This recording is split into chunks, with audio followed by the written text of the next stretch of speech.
Jon's senses started coming back to him. He heard movement around the room, but he lacked the energy to rise. He slowly opened his eyes to see the smiling face of Samwell Tarly. "Sam," Jon breathed. "Easy now, you've had a rough ride of it," answered Samwell. He lowered his head in an attempt to make out what Jon was attempting to say. His face sulked as he realized what Jon was struggling to utter. "Daenerys." "She raised Drogon and attacked King's Landing. Arya captured Queen Cersei before Daenerys flew back north and withdrew her army." Sam finished in an attempt to appear optimistic. Jon did feel a sense of relief over the state of the realm, but his concern was now focused on his family, his wife, and his child. "Where am I?" Jon inquired as his voice and his head continued to return to him. "We're in King's Landing. Gendry rode a direwolf back to Harrenhal. Then your sister sailed to collect you." Answered Samwell as Jon coughed when he heard about his sister's actions. "Settle down now. We have a lot to discuss." "Is there any good news?" Jon asked as he shifted his weight and allowed a slight grimace to escape him. "Gilly's pregnant." Samwell responded with a hollow smile. Jon turned his head away and whispered. "Congratulations." Although Jon was happy for Sam, it pained him to think of his own wife and his child. Jon then quickly changed the subject. "Who is in command?"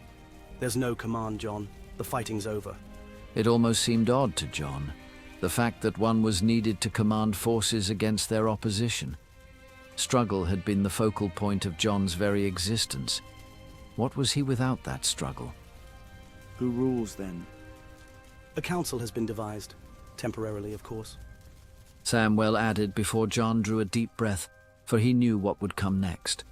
"You've been named the King of the Seven Kingdoms," informed Samwell as Jon continued to stare off at a distance. Jon did not reply. Actually, he gave no reaction whatsoever. "What of Ghost and Rhaegal?" "Ghost has been here with you every night, but he spends most of the days in the forges with Gendry. Rhaegal is in the dragon pits of his own accord. We expected him to fly north, but he's decided to remain." "What about my siblings?" Jon asked, now shifting his eyes back towards Samwell's side of the room. "They're all here, waiting for you to wake. They will be here soon." "And Queen Cersei?" Jon demanded, although Sam seemed relieved to finally broach the one possible negative topic to be discussed. "Qyburn confirmed she is pregnant. He's been assisting me in caring for you." Samwell answered, and Jon seemed confused by this. "Qyburn was indebted to House Stark. He kept his pledge to your brother Robb." He revealed, and Jon was relieved at the news as Samwell continued on. "Cersei's trial is scheduled for after your coronation." Jon had many more questions for Sam, but they escaped him as his mind raced. "How am I even here?" Jon inquired, and Sam drew a deep breath before attempting a response. No doubt Sam had practiced this explanation while Jon slept these past few days. "Your wounds from Castle Black reopened when Daenerys turned. All except your heart wound. You nearly died from the loss of blood, but your heart held strong. It's been nearly 2 weeks since we recovered you." "My sword?" Jon asked before immediately regretting it. It seemed quite superficial to show concern for meager possessions at a time such as this. Still, Jon could not take back the words that had escaped his mouth. "It wasn't on the Isle. We think Queen Daenerys might have claimed it," answered Samwell, and Jon sighed at the sound of her name. "I have to get to her." Jon admitted stubbornly, as Sam seemingly had expected Jon to say this. "The kingdoms are at peace for the first time in years, and now the king will ride his dragon north of the wall to find his undead queen." Samwell scolded. Apparently this wasn't the only speech Samwell had been rehearsing. Jon realized how ridiculous he sounded. He would revisit this topic at a later date. The days passed as Jon had gotten stronger. He had many visitors, his siblings, Lord Tyrion, Ser Davos, and Samwell spent nearly every waking minute in his room. The day then arrived that Jon would be crowned king. Sansa visited him and showed him the crown that she designed. There was a wolf riding a dragon to depict their raid on the throne room, a weirwood tree, and crows to depict his northern heritage. Jon was overcome despite his mixed feelings regarding the event in its entirety. Thank you, Sansa. Responded a grateful Jon. Sansa sat opposite of him, his new crown sat on a nearby table. Sansa's emotion poured out of her eyes, enough for Jon to take notice. Once I asked you if Daenerys would give up her crown to save her people. Sansa paused as Jon's face twisted. I've never been more sorry to receive an answer to my question. Lamented Sansa. Jon could not meet her eye and sadly exhaled while eyeing the adjacent wall. Sansa rose and kissed his scarred cheek. Jon buried his face in his hands as soon as he heard the door close. He mustered enough nerve to check his own appearance. He felt as though he had aged a lifetime these past few years. His wardrobe alone was confusing. He had the option of red and black silk, or the standard leather gambeson he had arrived in. Jon thought the choice was obvious. If it was good enough for the king in the north, so shall it be for the Lord of the Seven Kingdoms, Jon thought to himself. Numerous sigils, Stark, Targaryen, Night's Watch. It was so overwhelming. Jon decided to dress simply and then emerged from the royal quarters. Jon took a short walk, a long way from the throne room as he hoped no one would notice. He caught sight of Rhaegal flying over the city. He could feel his dragon's solitude without his brothers or his mother. Perhaps Jon's own lonesome feelings were influencing his dragon, or perhaps vice versa. Jon sighed deeply and then decided to reluctantly proceed to his own coronation.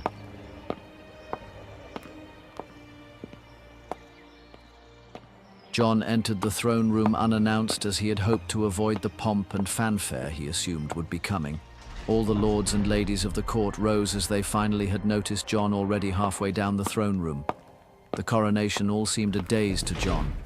Numerous times Jon found himself not paying the circumstances the slightest bit of attention. After many rituals and traditions, Ser Davos then announced for all to hear. All hail, Jon Snow, first of his name, King of the Andals and the First Men, Lord of the Seven Kingdoms, and Protector of the Realm.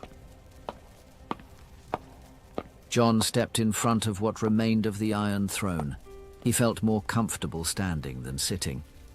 He was startled as the court announced. Long may he reign! Long may he reign! Jon then turned to Ser Davos. It's official then. King Jon asked, and Ser Davos quickly responded. Yes, Your Grace, as the laws of gods and men all agree. If it pleases the court, in light of recent events, I feel the need to address the needs of the realm. The realms of men were nearly brought to extinction, if not for the courage of a few brave men and women. It is my wish to recognize these heroes, as well as to have their achievements well documented for all future generations. I task Samwell Tarly as the realm's scribe, and trust his accuracy in this documentation. First and foremost, I would like to recognize Sir Jaime of House Lannister. His courage and fearlessness ensured we survived the battle for the Dawn. His sacrifice led to his own death, and for that he shall forever be known as the Night King Slayer. Secondly, Theon Greyjoy, and the last stand at the battle for the Dawn. For his courage and sacrifice, he shall forever be known as the Iron Wolf. Jon finished while meeting Yara's eyes as he continued. During the trial of mankind, many acts of bravery were witnessed. Brienne of Tarth, forever known as the Mother. Sir Beric Dondarrion, forever known as the Crone. And Ser Jorah Mormont will be forever known as the Warrior, our Queen. Daenerys Stormborn of the House Targaryen, Mother of Dragons and the Breaker of Chains, relinquished her throne to save the realm. Jon then swallowed with difficulty.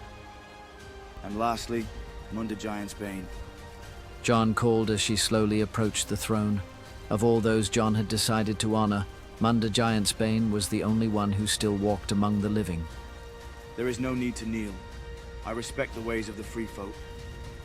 For the selfless sacrifice made by your father, Tormund Giantsbane, I grant you Munda Giantsbane, the right and privileges of a noble house of Westeros. I name you the Lady of the Last Hearth, to be held by House Giantsbane from now until the end of time. Jon declared, and to King Jon's surprise, Lady Munda knelt before him and stated simply, Thank you, my king. Are there any others? King Jon asked the crowd. His sister, Lady Arya, then spoke up and shouted, Sandor Clegane. I, the shield of the maiden, Sandor Clegane. King Jon decreed, and after a brief silent period, King Jon then continued to other business. Some laws are in need of updating, most of all, those pertaining to family.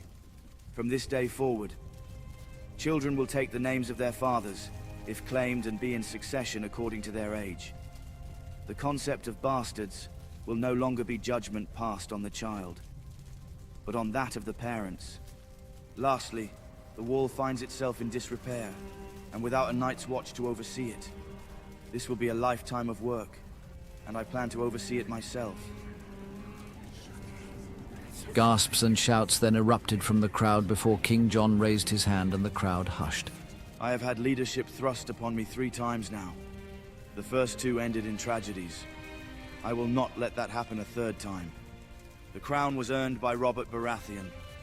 Most would agree that the Targaryen rule had to end. Therefore, effective immediately, I am refusing the crown, as done before me by my great-uncle Aemon Targaryen. The throne room was as silent as a crypt until Tyrion Lannister spoke. King Jon, but you have no true heir. Quite correct, my lord. I have no heir, but Robert Baratheon does. Lord Gendry of Storm's End. Please step forward, my lord. Commanded King Jon. Gendry was in shock as Arya nudged him in the direction of her brother. Ser Davos then announced, Lord Gendry Baratheon, naturalized son of Robert Baratheon, the first of his name. Gendry was still not sure of himself until Jon climbed down to the lowest step and placed his hand on his shoulder. Will you serve the realm, my lord? Inquired King Jon simply as Lord Gendry appeared quite embarrassed at the calling of his name. I don't know if I can. I'm just a blacksmith, your grace. Lord Gendry protested quietly as he stared at his boots, avoiding Jon's eye. And I'm just a steward. Jon answered simply. A renewed confidence flowed through Gendry at these words. He raised his head and met Jon's eye. I will serve your grace. Lord Baratheon vowed confidently, and at this King Jon addressed his court. Our queen's purpose in life was to break the wheel, where the rich and powerful preyed on the poor. The lack of balance nearly destroyed our world. Who better to lead our people into the future than a man of the people? King Jon finished as applause ripped through the court, and Jon knew this was the right choice. The members of the small council will need to ratify this decision, as well as all wardens. Because Westeros will no longer be a dictatorship. Lord of Casterly Rock and Warden of the West, what say you? King Jon asked before Lord Tyrion Lannister simply stated, Aye. Princess of Dorne and Wardeness of the South, what say you? Inquired King Jon before Elia Martell. The eldest daughter of Oberyn Martell simply replied, Aye. Lord of the Vale and Warden of the East, what say you? Asked King Jon as Lord Robin Arryn also replied, Aye. Brandon Stark, eldest living son of Eddard Stark and Lord of Winterfell, what say you? King Jon asked as Bran nodded his head and stated, Aye. Members of the small council, Lady Yara Greyjoy, Master of Ships. I say aye, your grace. replied Lady Yara as the lone representative of the Iron Islands. Master of Laws, Lady Sansa Stark. I say aye. Replied a grinning Lady Sansa. Master of Foreign Affairs, Missandei of Narth. Aye. Replied a confused Missandei. Likely she seemed surprised to be consulted on such matters while being so new to Westeros. Sir Davos Seaworth, Master of Coin. I say aye. Responded Sir Davos with a wide smile. The Master of Whispers, Lord Varys abstains, as he is still in recovery. Announced Lord Tyrion as Jon then turned to Lord Gendry. There you have it. King Jon announced as he lowered himself to the lowest step and motioned to Gendry to take one step up. The two men shook hands as Ser Davos announced Lord Gendry's ascension to the throne. Lord Gendry of the House Baratheon, first of his name, King of the Andals and the First Men, Lord of the Seven Kingdoms, and Protector of the Realm. Ser Davos announced ceremoniously in a voice that filled the throne room. I'll accept this duty on 3 conditions, Jon Snow. Anything, Your Grace. Jon replied with an air of encouragement. Will you accept the duty of Warden of the North? Inquired King Gendry, and Jon was quick to reply.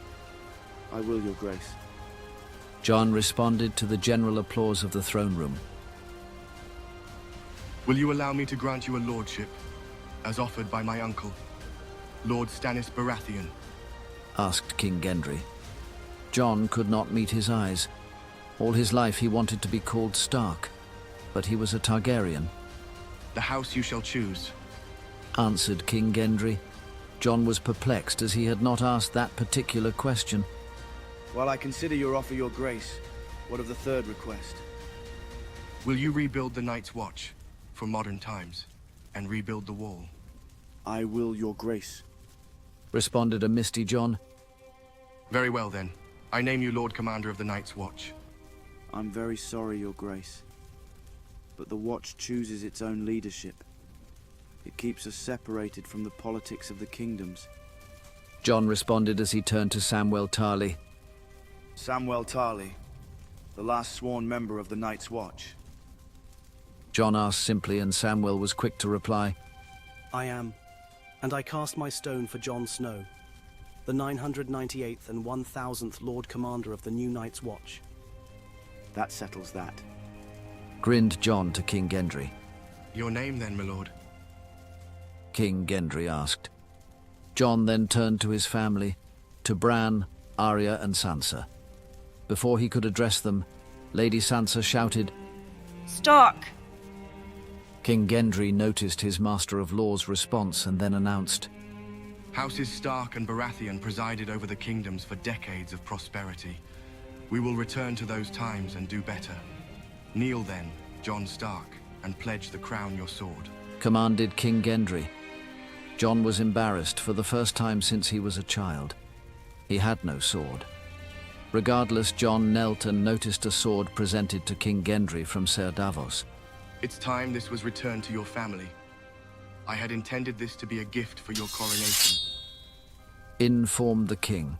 Jon's heart swelled, as did his eyes, for he knew what King Gendry held in his hands. King Gendry simply placed the blade on Jon's shoulder. In the name of... King Gendry seemed lost in thought. In the name of Sir Jaime the Father. King Gendry casually looked over to Ser Davos. The Master of Coin then took position behind Jon and mouthed the words to his new king. I charge you to be just. In the name of Ser Jorah the Warrior. I charge you to be brave. In the name of Brienne the Mother. I charge you to be merciful. In the name of Sandor the Shield. I charge you to defend the innocent. King Gendry finished ceremoniously. Arise, Sir Jon Stark, a knight of the Seven Kingdoms, said Gendry as he offered the hilt to Sir Jon. Jon rose and grasped the blade, waiting for Gendry to explain its significance. Gendry simply allowed him to enjoy the moment. I pray I serve you well, Your Grace, said Sir Jon. He went to stand next to his family as Gendry's coronation continued. Arya then spoke to Sir Jon under her breath. Father would have wanted you to wield ice. It seems a bit smaller than I remember. Jon admitted while looking at the blade. Ice was now a sword and a half, ideal for Jon's combat style. It shined as it was fresh forged from the 2 previous swords. There was a little steel left over. Arya admitted while biting her lip. Jon looked to her belt and he saw the same weirwood handle that matched his own sword. Frost, I've named it. She exclaimed as Jon smiled at her and looked over to Sansa. Gendry was announcing the remaining appointments. Tyrion Lannister, I name you the Hand of the King. King Gendry proclaimed. Jon looked over to Tyrion to offer his congratulations when he noticed Sansa holding Tyrion's hand. I'll have to speak to my wife regarding that matter, Your Grace. Lord Tyrion added as he raised his head to meet his wife's eye.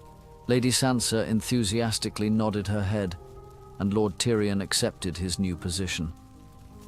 Jon then garnered his sister's attention, and Sansa smiled as Jon had never seen her do before.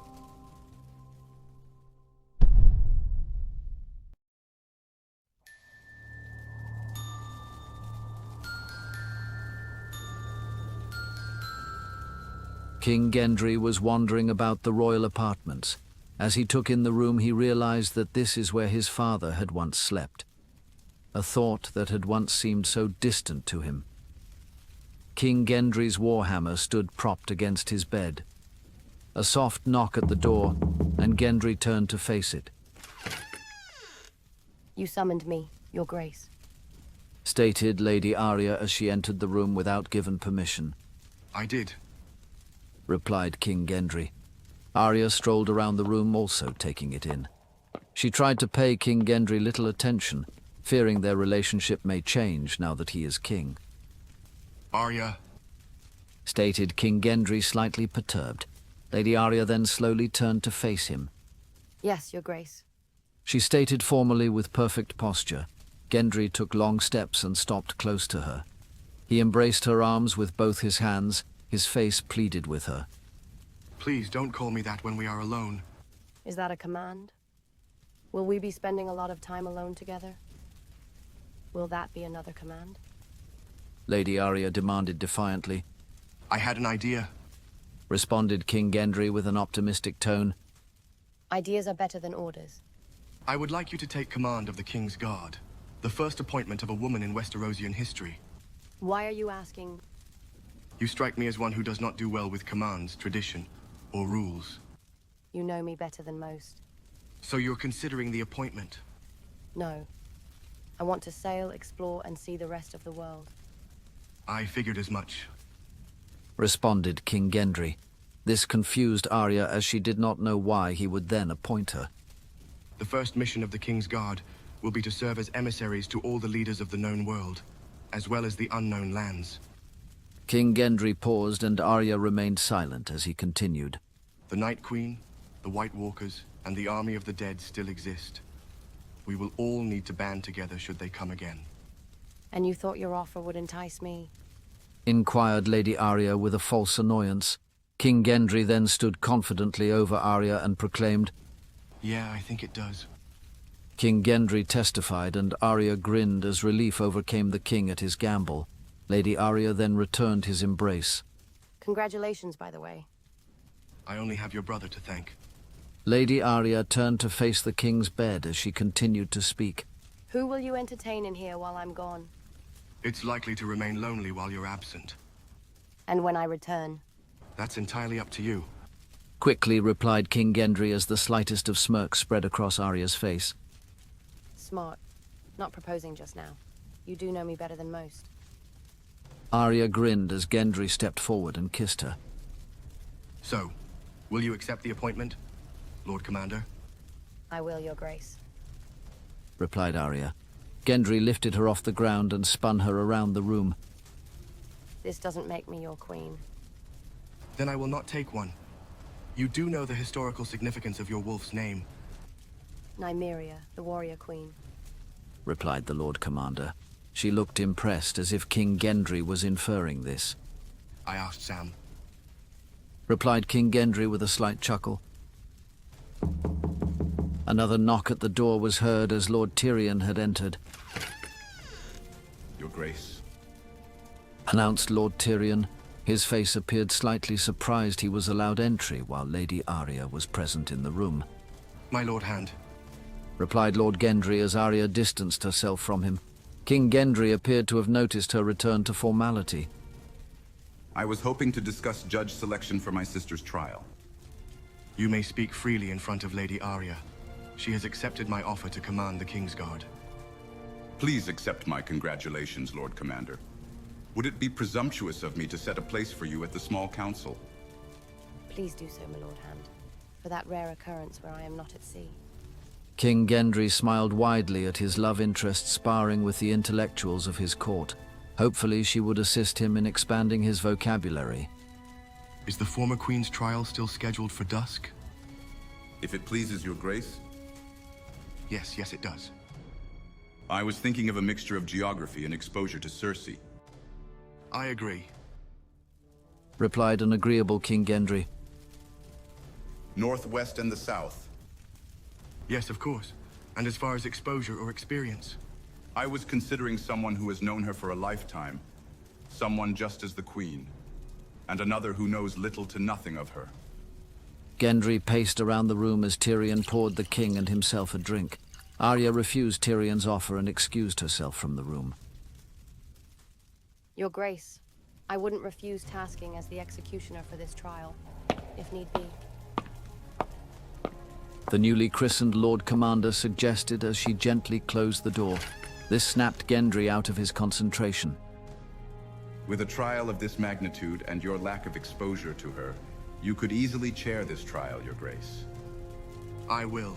That leaves 2 more appointments, and I believe them to be obvious. Your Grace. Suggested a questioning Lord Tyrion. You and Sansa Stark. It does meet all the prerogatives. You're settled then. I am. Please see to it, my lord. At once, Your Grace. Lord Tyrion replied with a bow as he hurried out of the room. King Gendry then exhaled as he could not believe what the last few weeks have had in store for him.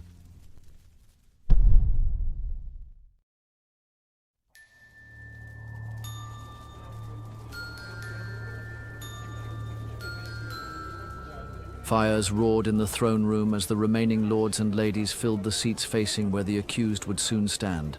The sun was setting, as seen behind what remained of the Iron Throne.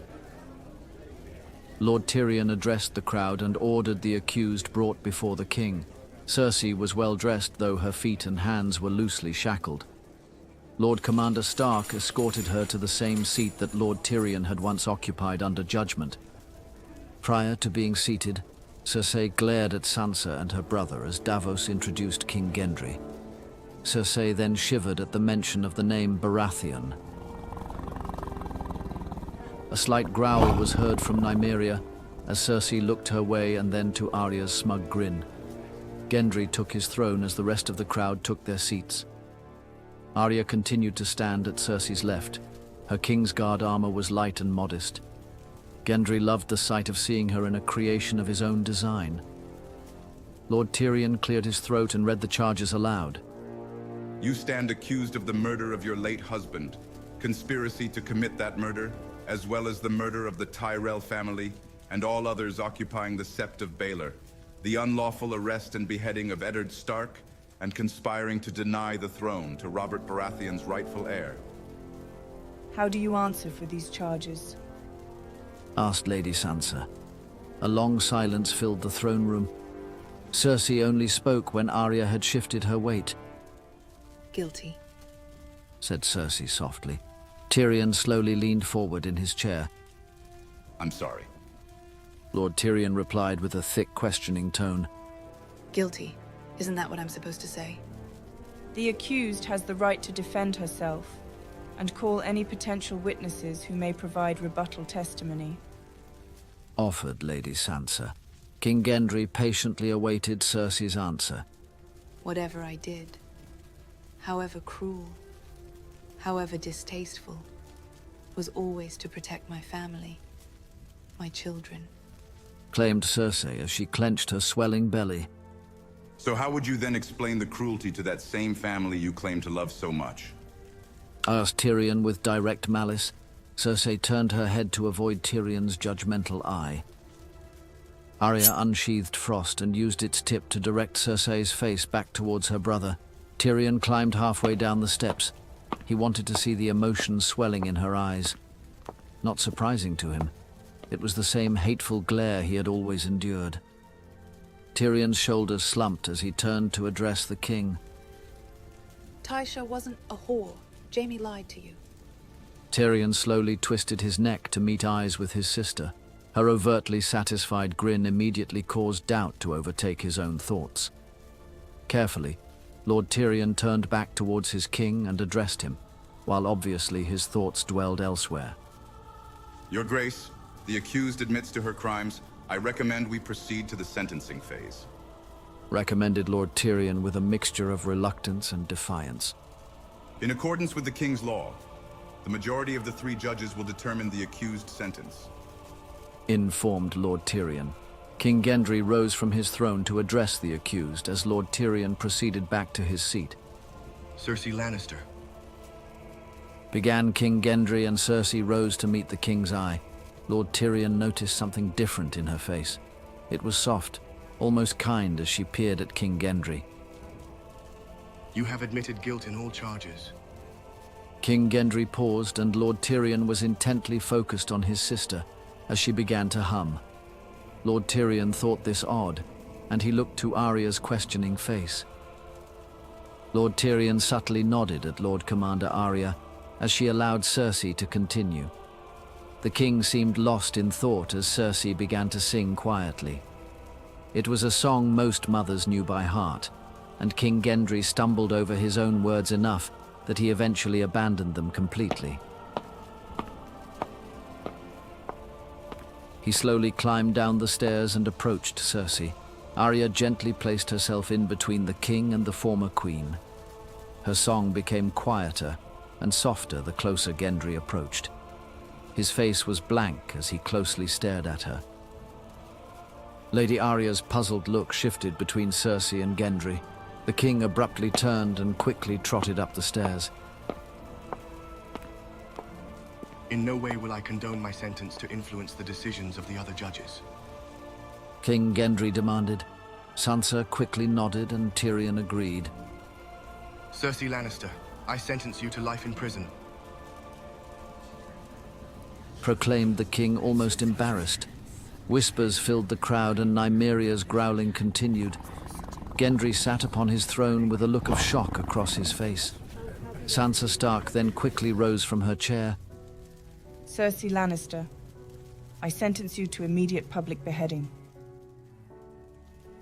Spat the Master of Laws. Cersei then turned to her brother, Tyrion. The king's hand then reluctantly rose from his seat. It's ironic that your fate now rests in my hands. Life is still full of these little ironies. Cersei Lannister, I sentence you to die, but grant you a stay of execution until after your child is born. Proclaimed Lord Tyrion remorsefully. Cersei wailed and covered her mouth, trying to mask her emotion. Cersei then mouthed. Thank you. Cersei mouthed silently to her little brother. It was perhaps the kindest words she had ever said to him. Lady Sansa then turned to the king. Your Grace, may I amend my sentence? King Gendry agreed silently, and now she addressed Cersei directly. The child you carry is not guilty of the crimes of its mother. Sansa began. She slowly rose and walked down to Cersei, as the other 2 judges did before her. You are sentenced to death, and it will be carried out promptly after your child's birth. Sansa paused and had a long look at Nymeria. By direwolf. Sansa spat with great satisfaction. Cersei grinned at her with a measured loathing. The wolf you once sentenced to death will be your end. Life is indeed full of ironies. You will not know your child's name, and you will never embrace it. And you will never hear its cries. Sansa spat, now just mere feet from Cersei. As the gods bear witness, I would have your eyes and ears removed to ensure this sentence is carried out, if the king deemed it necessary. Cried Lady Sansa, now tears falling from her face. Cersei almost seemed amused as she glared from Sansa to Tyrion. Your child will carry the Lannister name and be raised by parents worthy of that name. And who might that be? Lord Tyrion and Lady Sansa Lannister. Replied Sansa coldly. Cersei lunged at Sansa as Arya struck her forearm with frost. Her blade cut Cersei to the bone as the crowd jeered. Sansa regained her composure and reclimbed the steps as Qyburn began wrapping Cersei's wound. Arya's blade was now under Cersei's chin, forcing her to look upon her judges. I could have taken your hand just now, but I've had enough ironies for one trial. Lord Commander Arya added ironically, Lord Tyrion then rose from his seat and addressed the king directly. Your Grace, if the sentence of death by direwolf and associated stay of execution agreeable, Inquired Lord Tyrion. King Gendry then calmly rose from his throne. For my father, for Lady Sansa's father, so be it. Commanded King Gendry. The crowd erupted as Cersei was now allowed to lower her head.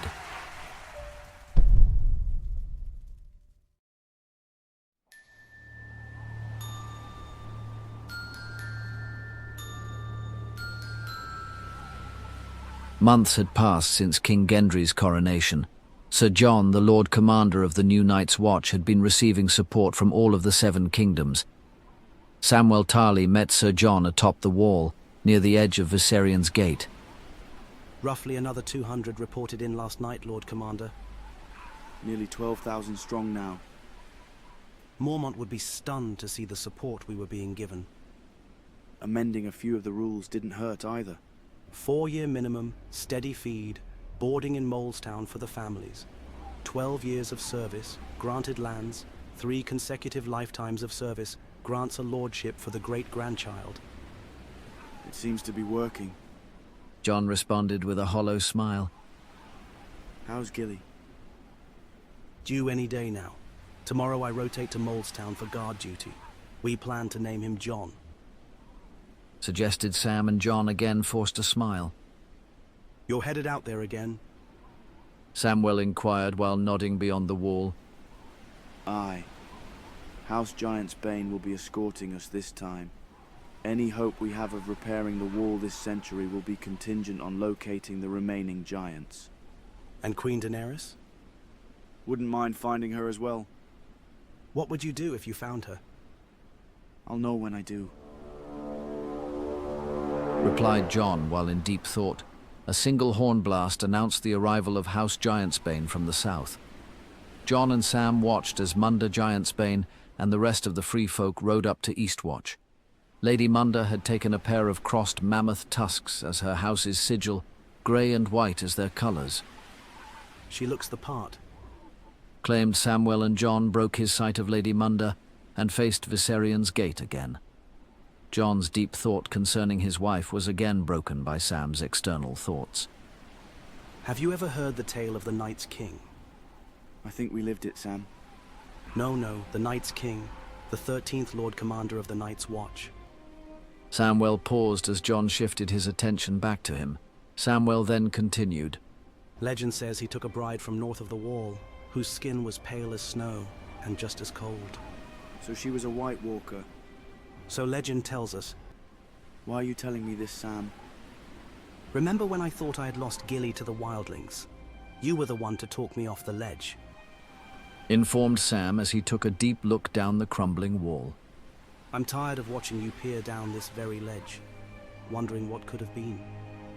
I just hope your desire to rebuild can keep you going. Which would you choose? Duty or love? I don't think one can exist without the other. Sam responded before Jon embraced him without warning. You're too good to me. Cried an emotional Jon.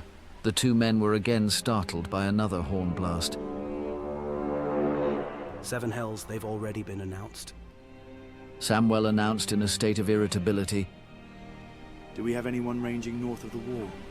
Of course not. Your orders were specifically... Samwell was then cut off by Jon. The first ranger returns. Stated a smiling Sir Jon as he sprang for the stairs. Sam peered over the edge of the wall to see a single rider on a black steed. Sam and Jon hurried through the tunnel and emerged on the opposite side of the wall. The 2 watchmen approached the ranger, draped all in black. Uncle Benjen, exclaimed Jon. Benjen uncovered his face and smiled widely at his nephew. He carefully dismounted his horse and was gently carrying something he supported with both arms. Daenerys, have you seen her? Asked Jon frantically while failing to notice what his uncle was carrying. I have. She is well. She wanted you to have something. Informed Benjen. Jon noticed the ginger way Benjen carried the gift. I once advised you to wait on joining the Watch. You didn't know what you'd be giving up. Benjen paused. Jon's expression went from blank to twisted. He was slowly realizing what Benjen was carrying.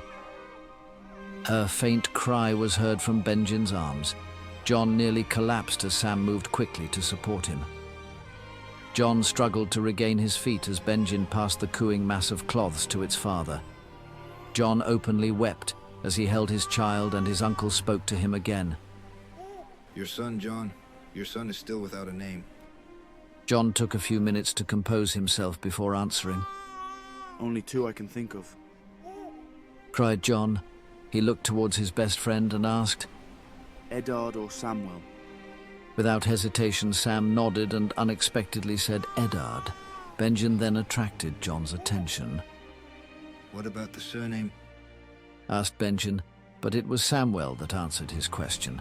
First Ranger Benjen Stark. May I introduce recently naturalized Sir Jon Stark, the 1000th Lord Commander of the New Night's Watch and Warden of the North. By your leave then, Lord Commander Stark. Asked Benjen as he mounted his horse. Jon again admired his baby boy and then looked up to his uncle. Orders, Lord Commander. Asked the first ranger. Jon had so many questions for his uncle, but his surprise had rendered them moot. Protect my queen. Ordered the Lord Commander, to which the first ranger quickly acknowledged. The Night Queen is well.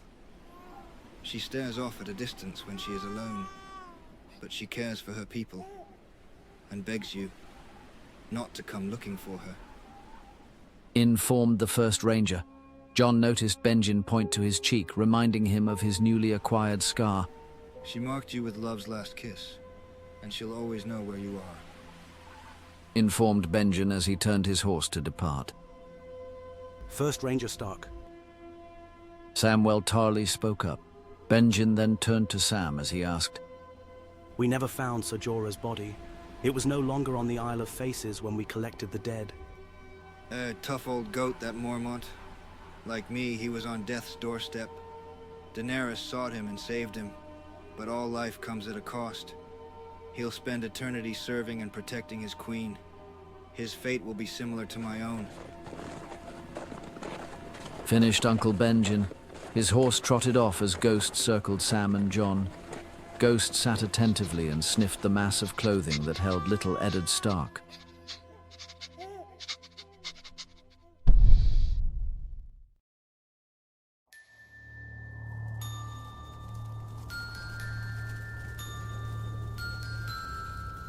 The sun peeked through the open windows in the chambers of the Tower of the Hand. Lord Tyrion was preparing for another small council meeting, as his niece's gentle cries were heard at a distance. Tyrion then reached into the cradle and gathered the young Joanna Lannister and soothed her. Just then, Lady Sansa entered their chamber as the city bells began to ring. The bells startled the young Joanna as she began to fuss. Tyrion did his best, trying to impress his wife. Fatherhood becomes you, my lord. Responded Sansa, and Tyrion grinned as he addressed her. I assume you bring news? Why else would the bells ring? There was a royal announcement. Without the hand present?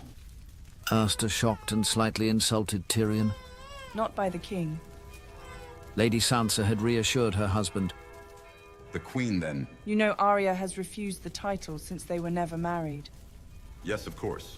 Old habits, I guess. But that still doesn't explain the bells. Asked Lord Tyrion as his wife leaned into him for a brief kiss. The king is apparently going to be a father, and Arya has set sail for Volantis. So the would-be prince or princess has left the capital, technically. Now the bells ring. Exclaimed Lady Sansa while meeting her husband's eye. And now the bells ring. Repeated the hand of the king. Would you? Offered Tyrion to Sansa. She then collected young Joanna as Tyrion responded to her information. It appears I owe the king congratulations. Lord Tyrion admitted. He returned a short kiss to his loving wife. He then checked his appearance in the mirror and promptly left their chambers. Lord Tyrion thought it better to attend his sister's wake alone. No Septons would offer their prayers due to the belief of her guilt in regard to the Sept of Baelor tragedy. Lord Tyrion refused to address it during her trial, knowing it was the exact reason why the Faith would refuse her rights.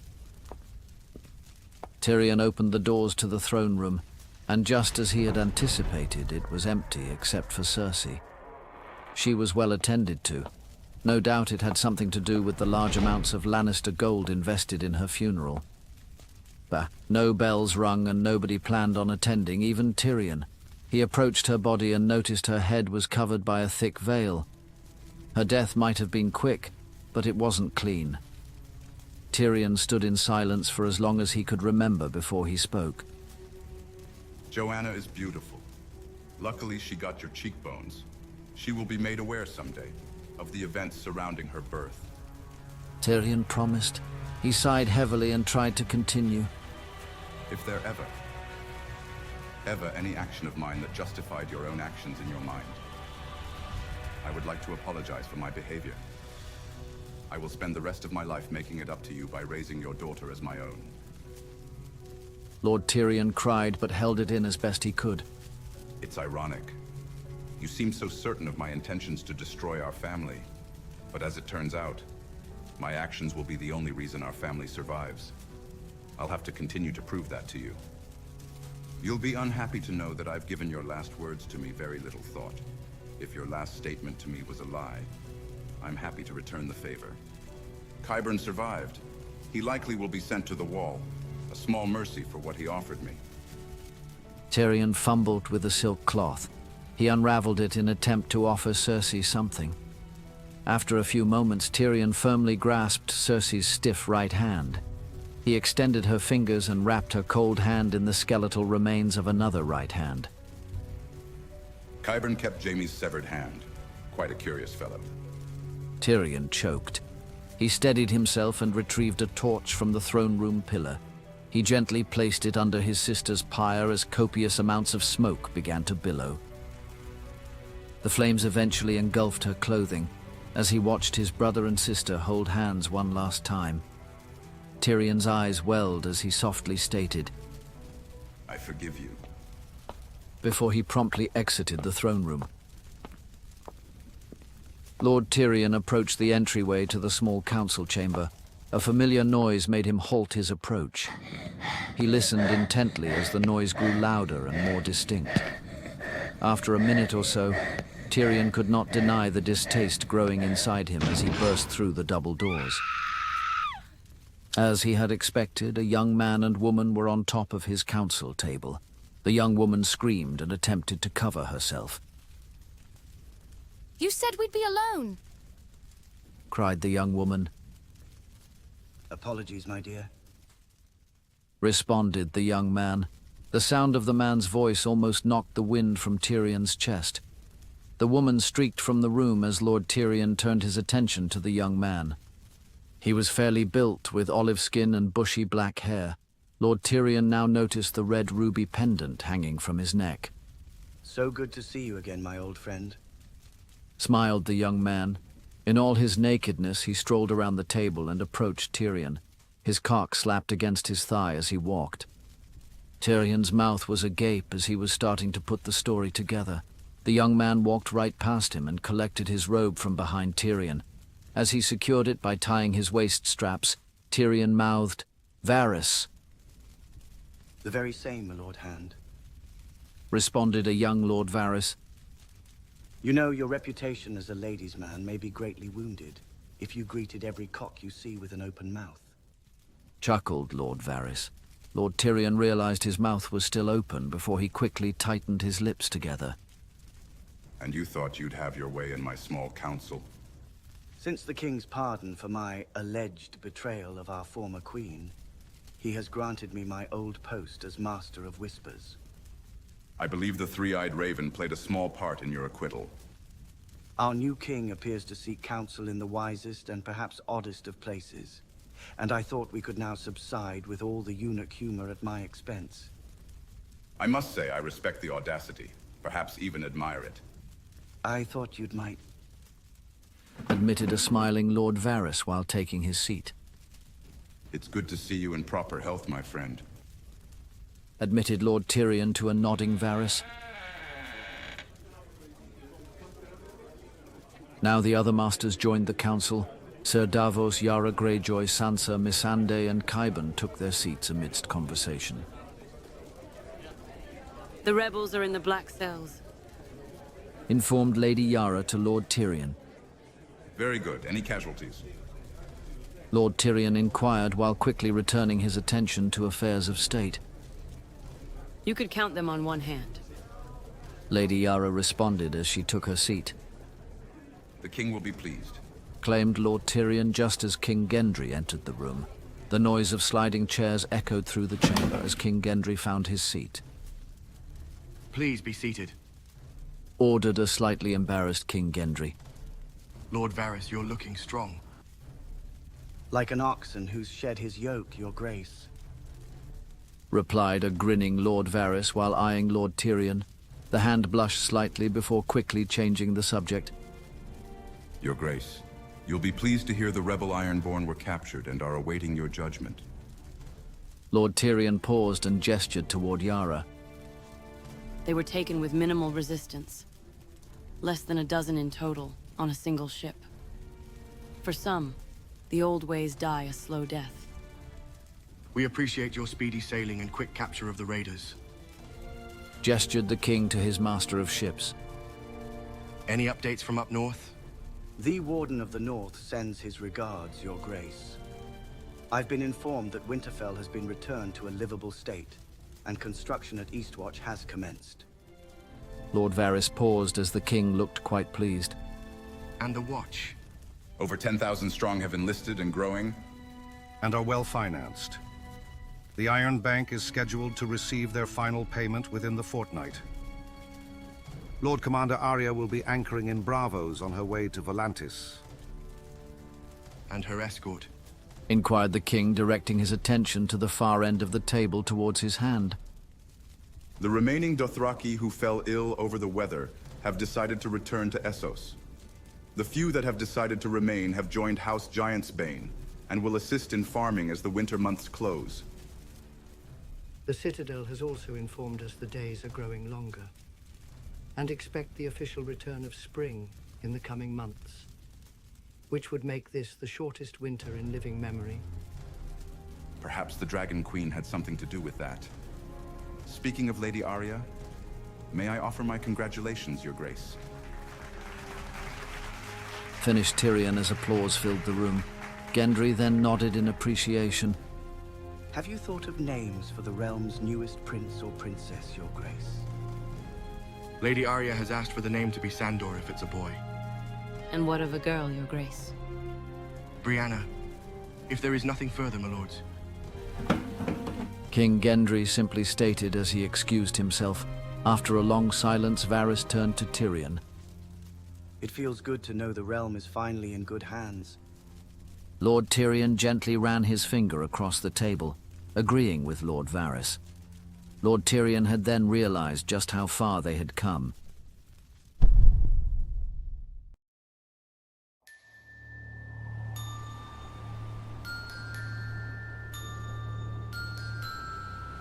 Years had passed and the wall rose higher and higher. Jon and Samwell Tarly supervised its production. Nearly 20 mammoths had joined the thousands of watchmen in the construction. Nearly 100 feet rebuilt, and it only took... Samwell was then cut off by Sir Jon. 10 years, give or take. A shame you won't see it get any higher. Samwell chewed on his own cheek as he avoided Jon's glare. It's my time. Little Jon isn't getting any younger, and I'd like to be more present in his life. Lamented Sam as Jon gave him an encouraging nod. It's the end of an era. 8,000 years. And it all ends with you, Samwell Tarly, the last sworn brother. Jon and Sam looked on as an older little Sam Tarly, now nearly 15, was instructing the younger boys on proper footwork when sword fighting. The younger boys, almost 10, were Eddard Stark and Jon Tarly.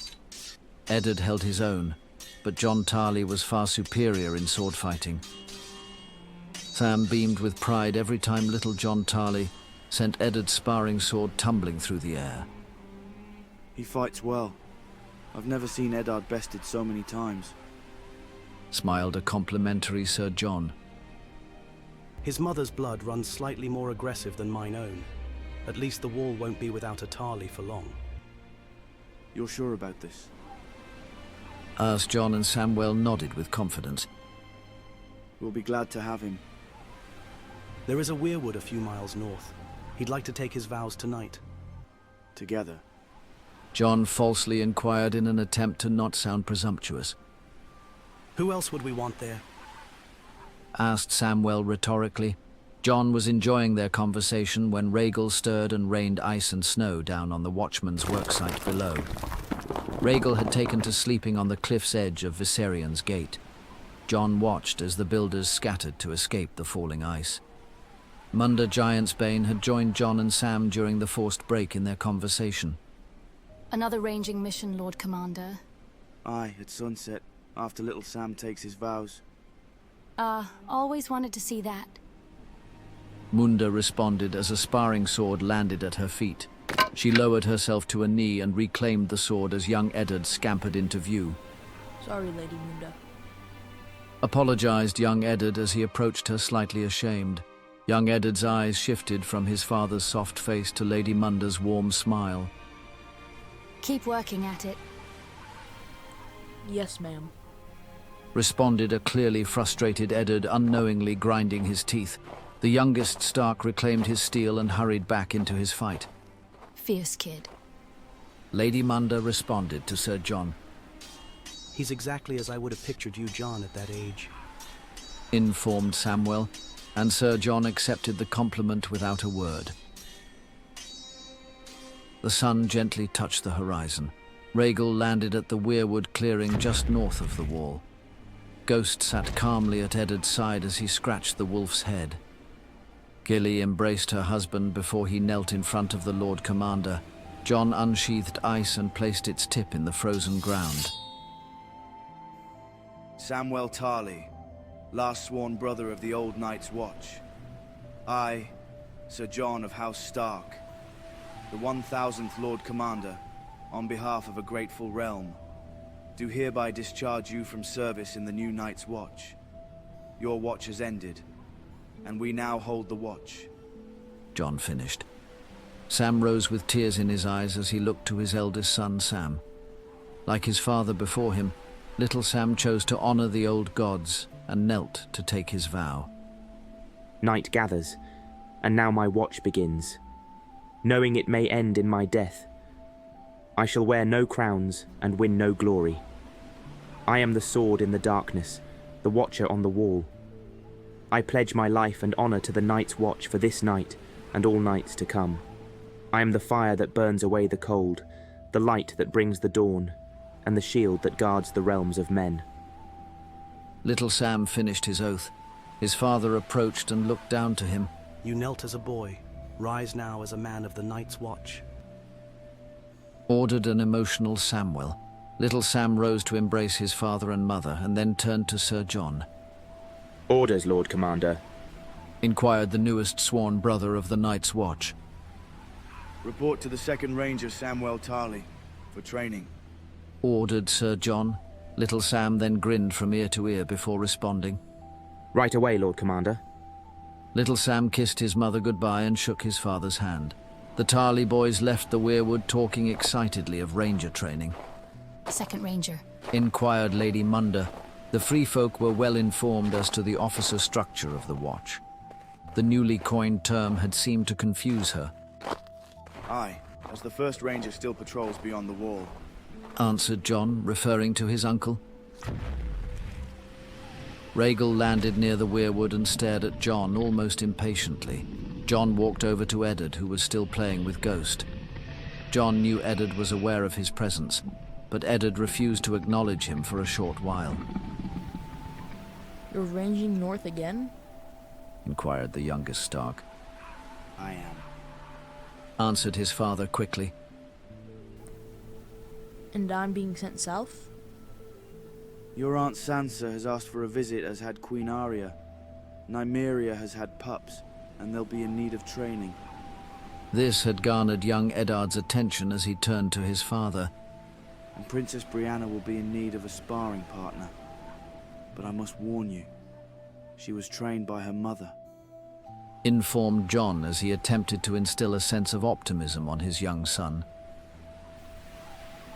I'm sorry if I embarrassed you. Admitted young Eddard, referring to his substandard sparring performance. Sir Jon, noting his son's embarrassment, then lowered himself down to his son's level. There is no shame in being defeated. How you handle yourself in defeat is what shames most men. Sir Jon advised his young son. Eddard took in his father's advice before his next statement escaped his own lips. Please don't go, father. Pleaded young Eddard. Lady Munda had excused herself as she knew things might turn a little private. You know I have to go. I must go and locate your mother. No, I don't know. Why can't Lady Munda be my mom? She's always liked us. Cried little Eddard. Jon exhaled and watched the Tarleys walk back towards Eastwatch. Come. We'll fly up to Eastwatch before I go, said Jon as he offered a hand to his son. Eddard always enjoyed riding on Rhaegal. Jon placed a loving hand on the top of his son's bushy black hair as they approached their dragon. Jon, Eddard, Munda and Ghost gently landed atop the wall. Jon helped his son firmly set his feet. Jon never knew what to say when they parted, but it was young Eddard who spoke first. Father, why don't you ever speak of my mother? Inquired Eddard, and Jon knew of even less he wanted to say at that moment. You, better than anyone, understands how hard it is to not know anything about your mother, suggested little Ned Stark. Jon knew his son was right and the conversation was past due. Jon thought of his own father when he spoke his words to his son. The next time we see each other, we'll talk about your mother. I promise. When I return, we'll talk about your mother. I promise. Offered Sir Jon to his son, as Rhaegal then lifted off from atop the wall.